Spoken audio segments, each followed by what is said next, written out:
जी हाँ, आज मैं आप लोगों को देखिए, हम अक्सर लोगों के हाथ में विभिन्न रंग बिरंगे पत्थर, जड़ी बूटी, अंगूठी के रूप में देखते हैं। दरअसल ये रत्न होते हैं जो कि अपने जीवन में आ रही परेशानी से मुक्ति पाने के लिए, भाग्य चमकाने के लिए किसी ज्योतिष की सलाह से लोग पहनते हैं। दोस्तों, नवग्रह के नवरत्न होते हैं जिन्हें मुख्य रूप से नवरत्न कहा जाता है। ये मुख्य रत्न के अलावा इन सभी के उपरत्न भी होते हैं जो कि थोड़े से महंगे होते हैं, व्यक्ति पहने हुए होते हैं, और उनके उपरत्न जो होते हैं वो भी काफी अच्छे होते हैं। लेकिन यदि आप कोई भी रत्न धारण नहीं करना चाहते तो कुछ पेड़ पौधों की जड़ भी होती है जिन्हें आप अपने पास में रखकर के रत्नों जैसा ही प्रभाव पा सकते हैं। वीडियो को ध्यान से देखना, और इन रत्नों से भी अच्छे होते हैं।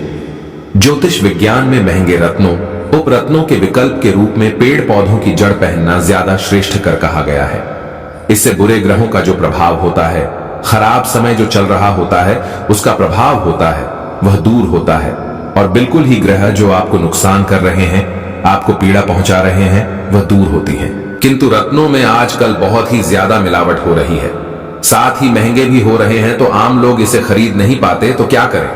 आइए इस वीडियो में जानते हैं कौन से पेड़ पौधे की जड़ किस ग्रह को प्रसन्न करने में काम आती है और हमें कौन से रत्न धारण करना चाहिए। वीडियो को ध्यान से देखना। सर्वप्रथम इस वीडियो में जानते हैं कि आखिर रत्न पहनने से क्या होता है, जड़ी बूटी पहनने से क्या होता है। वीडियो को ध्यान से देखिएगा तो देखिए रत्न पहनने से क्या होता है। जैसे कि विभिन्न प्रकार के जो रंग होते हैं वो अलग अलग ग्रहों को समर्पित है। जैसे कि लाल कलर की कोई भी जितनी भी वस्तु है ये मंगल देव को समर्पित है। सफेद कलर की जितनी भी वस्तु है ये बुध देव को समर्पित है। उसी प्रकार जितनी भी काले कलर की वस्तु है, काले कलर की इस दुनिया में रंग है, वह भगवान किसे शनि देव को समर्पित है। जैसे पीले कलर की जितनी भी वस्तु है इस संसार में वो किसको समर्पित है, गुरु बृहस्पति को समर्पित है। तो इसी प्रकार रंग के आधार पर उनके रत्न भी बनाए गए हैं। तो रत्न क्या होते हैं? ये 7 प्रकार के जो कहा जाए कलर है, इसे संतुलित करने का काम करते हैं। कलर का मतलब एक प्रकार की जो ऊर्जा होती है उसे यह संतुलित करने का काम करते हैं। आपके जीवन में जो बाधा आती है, परेशानी आती है, ये रत्नों के कारण होती है।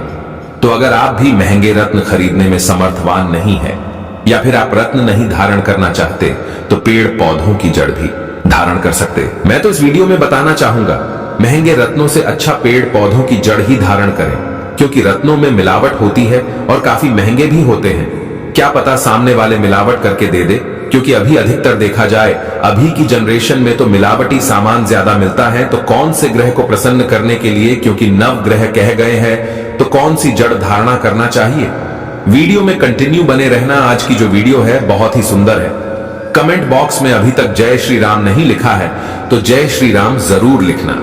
वीडियो को लाइक कर चैनल को सब्सक्राइब जरूर कर लेना। हमारी वीडियो को देख करके अगर किसी एक भी व्यक्ति का भला होता है तो हमें भी काफी अच्छा लगता है, हमें भी पुण्य की प्राप्ति होती है और हमें भी खुशी मिलती है। और YouTube में आज आकर के जो जानकारी दे रहे हैं वह जानकारी सार्थक हो जाती है। तो देखिए, सर्वप्रथम जानते हैं सूर्य को मजबूत करने के लिए कौन सी जड़ धारण करना चाहिए। तो बेल मूल की जड़ में सूर्य का वास माना जाता है।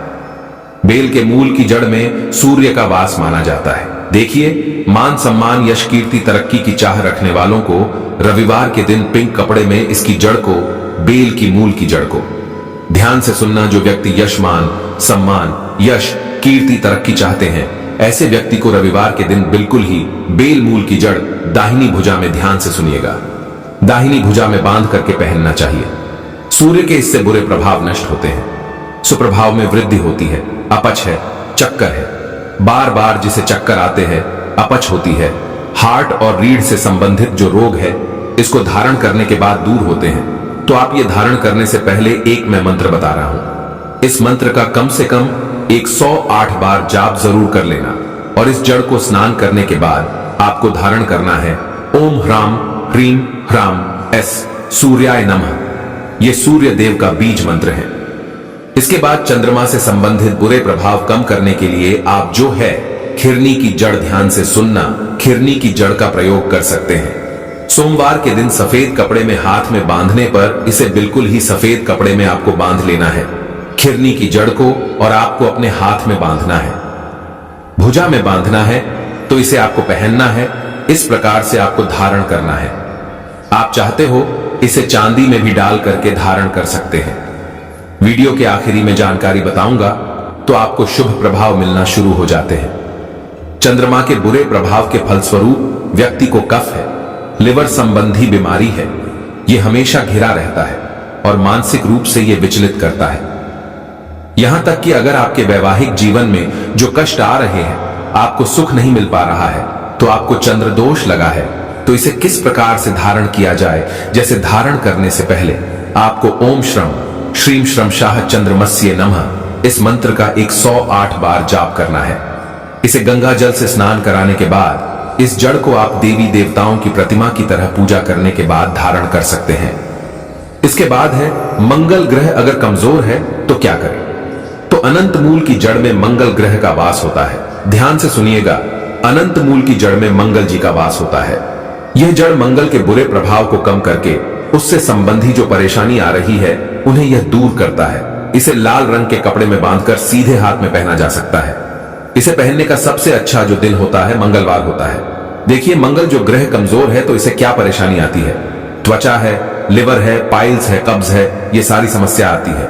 खास करके जो रक्त संबंधी बीमारी है, चर्म रोग कहे गए हैं, मंगल कमजोर होने के कारण आते हैं। साथ ही साथ जिनका विवाह नहीं हो रहा, लंबे समय से वैवाहिक जीवन में जो परेशानी आ रही है, या फिर जिनके पति विवाह के बाद तुरंत जिनकी डेथ हो जाती है, तो ऐसे व्यक्ति को मंगल दोष लगा है। मंगल दोष भयानक दोष कहा गया है। इससे आपका पारिवारिक जीवन बर्बाद हो जाता है। तो इससे बचने के लिए आप जो है अनंत मूल की जड़ धारण कर सकते हैं। मंत्र बता रहा हूं, ओम क्राम क्रीम क्रौम शाह भौमाय नमः। इस मंत्र को जप करते हुए अनंत मूल की जड़ को आप जो है लाल कलर के कपड़े में बांध लीजिए। और अब जो है लड़के हैं तो दाहिने भुजा में, लड़की हैं तो बाएं भुजा में पहन सकती हैं। इसके बाद है बुध ग्रह तो विधारा। ध्यान से सुनना, विधारा की जो जड़ है, जो मूल है, वह बुध ग्रह के कुप्रभाव को, बुध ग्रह के जो कहा जाए तो खराब जो प्रभाव आपको मिल रहे हैं उसे दूर करते हैं। बुध के बुरे प्रभाव से व्यक्ति की बुद्धि क्षीण हो जाती है। बौद्धिक क्षमता बिल्कुल ही ये प्रभावित करते हैं, क्योंकि बुद्धि की देवता भगवान गणेश जी को कहा गया है और बुध देव को कहा गया है। बुध देव से बुद्धि प्राप्त होती है। और एक बात बताना चाहूंगा, बुध देव को जबरदस्त तांत्रिक ग्रह कहा जाता है। जितनी भी तंत्र क्रिया हैं सब इन्हीं के कारण लगती हैं। बुध ग्रह कमजोर होता है तब लगती हैं। और देखिए, बुध ग्रह जिनके कमजोर हैं, ऐसे व्यक्ति अच्छे समय में निर्णय लेने में समर्थवान नहीं होते। इनकी बुद्धि समाप्ति हो जाती है। तो विधारा मूल की जड़ को बुधवार के दिन हरे रंग के कपड़े में, बिल्कुल ही हरे रंग के कपड़े में बांध करके सीधे हाथ में आपको पहनना होता है। लड़के हैं तो दाहिने हाथ में, लड़की हैं तो बाएं हाथ में। और इस जड़ को बांधने वाले को दुर्गा माता की आराधना करने के बाद इसे धारण करना चाहिए।